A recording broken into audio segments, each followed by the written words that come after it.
Luther King, in his famous speech, I Have a Dream, says, "I have a dream that my 4 little children will one day live in a nation where they will not be judged by the color of their skin, but the content of their character."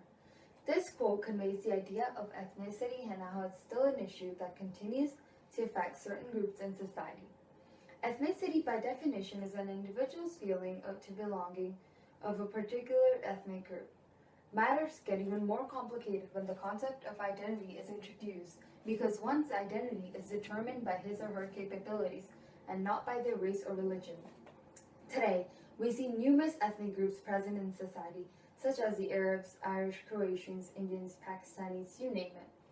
All of these different ethnic groups make a diverse community together, but at the same time, it divides people from their social class because of how they're perceived. This societal difference is mostly observed amongst women in different minority groups. For decades, women have served their families by preparing food, making clothes, and just performing other activities. Today, women continue to work in these traditional female occupations. Ethnic identity for women is a mass issue as it restricts one's autonomy, and in my opinion, it is hard for an individual to live their life being influenced by society, especially when the subject is about one's culture or background. This issue is faced by many minority groups of women, including the indigenous. The biggest concern faced by the indigenous group is racial discrimination. Indigenous women are particularly targeted in countries like Australia and New Zealand. These movements illustrate how indigenous women have seized upon universal human rights ideals to confront the distinct forms of gender discrimination they face. There have been many campaigns in the past about missing and murdered Aboriginal women and how they're liable to be killed. In fact, Aboriginal women are twice as likely to suffer domestic violence, more likely to be attacked by strangers, and 3 times more likely to become the target of violence than non-Aboriginal women. Police said they estimate there have been 1,000 murdered Aboriginal women since 1980, and thus these rates are much higher amongst Indigenous women since the beginning of colonialism. Aboriginals, as we know, are the settlers of their own community along with their children, and the way to get their land was through Indigenous women. And so it's seen in the community now. Aboriginal women are killed by strangers at a much higher rate than most women who are killed by people they already know. This is such an important issue in a world that we see it everywhere, such as in media. We see authors trying to express the same message in literature. In Khaled Hosseini's best-selling novel, The Kite Runner, female gender roles are well addressed through Soraya, General Terry's daughter, and Farzana, Hassan's wife. The lack of women characters in this novel definitely represents the lack of women's rights in Afghanistan. Hosseini portrays Farzana as a typical Afghan woman in this novel. As Rahim Khan introduces Farzana to Amir, she says, "She was a shy woman, so courteous she spoke in a voice barely higher than a whisper, and she would not raise her pretty hazel eyes to meet my gaze." In Afghanistan, a woman's role is dictated by societal rules which portrays women as lesser individual compared to men. Just like Farzana, all other women must obey strict societal rules that dictate a woman's behavior toward every male in the society.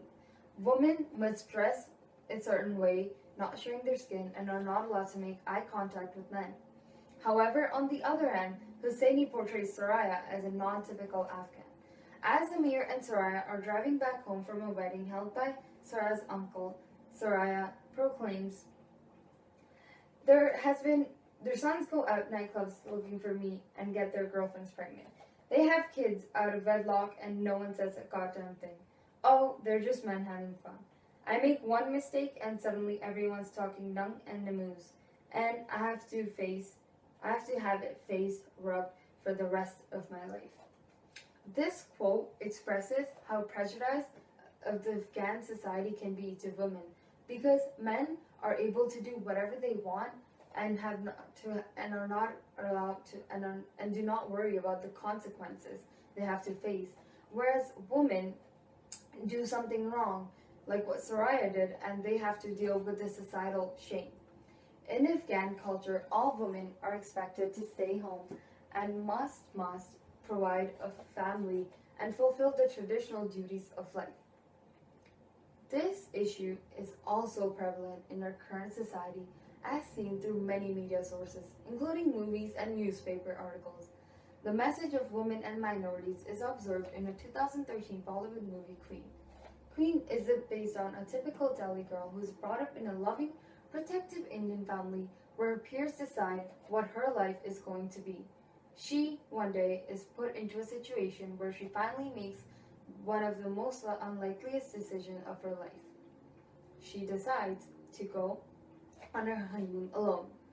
The whole trip she makes her realize that she's much more than only being a typical housewife. As she travels the world and meets new people, she gains new experiences and discovers her own identity.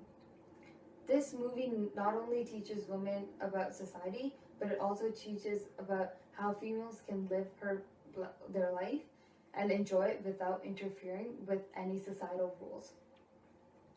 This issue is also prominent in news reports. Tina Fontier, a 15-year-old girl, was murdered and dumped into a river in 2014. The police had found her body in the Winnipeg's Red River. Her short life and violent death had touched people across the country. She is now remembered as a shy girl with a big heart. I think we as a society should be horrified if we find someone, especially a young teen, in the river like this in such a condition. Her death now adds to nearly 1,200 cases of missing Aboriginal women across the country. This is an increasingly growing issue which is both prominent and political. There were also First Nations people which gathered at the church not just for the loss of one girl, but for hundreds of her before her. Many people from the community were angry with a lot of grief, hoping that Tina Fontier's death brings more attention to the other files that have already been reported. A few days before this incident, Stephen Harper rejected the call for national inquiries about murdered Aboriginal women. As a result, Indigenous feel the federal government is not taking this issue seriously and is looking at it just like any other crime out there. This leaves a devastating impact on Indigenous family, as it's not simply about losing a loved one, but instead it's about the societal indifference and the racism family members encounter when reporting an event like this. Organizations, as a result, have stopped writing inquiries because their recommendations hardly get implemented. Instead, these organizations are doing the work themselves, not relying on the government. One can assume by these events and portrayals of these characters seen in the movies and in the novels, one can assume that this has to do with women's race and their minority group. But at the same time, one must remember that most minority groups, whether it's from a different or same ethnic group, experience some form of racial abuse. It is simply about who gets valued in the society. The lower your social class, the less respect you receive from the people around you.